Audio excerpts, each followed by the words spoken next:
The year is 1947. McCarthyism is about to sweep the nation. Congress holds its first televised session, and in the South, Jim Crow is alive and well.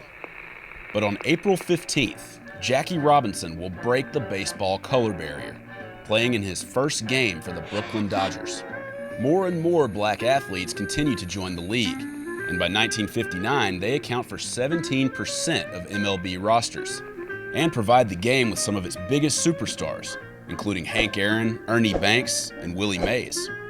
By the mid-70s, African Americans make up almost 1/3 of the league's players, outweighing the country's black population by a ratio of 5 to 2.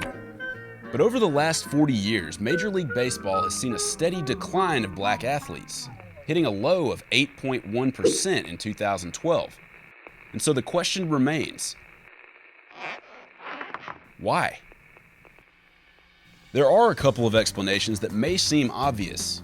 For one, the league has seen a steep increase in Latino players over the last couple of decades. African Americans have also slowly migrated to other sports. But many would argue that the large drop in black baseball players has a lot to do with money. In the United States, pay-for-play youth baseball has become the new normal. While there are community and public high school leagues available to most, they don't offer the same amount of exposure that premier leagues do. And if a player is offered the chance to play college ball, he's going to have to pay for it.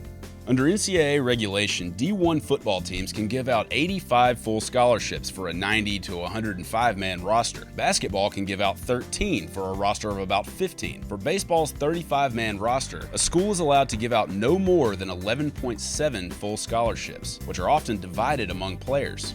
In a sport so dependent on wealth, it becomes tough for many black athletes to compete, considering the average household income of a black family is only 60% that of a white family. It's true that the total number of African American pro athletes has only been increasing since the mid-1970s, so maybe the fact that less are playing baseball isn't really a problem. But the idea that the sports you can play are so dependent on your wealth, and the wealth you possess is so closely related to your race, doesn't exactly support the American ideal of equal opportunity for all.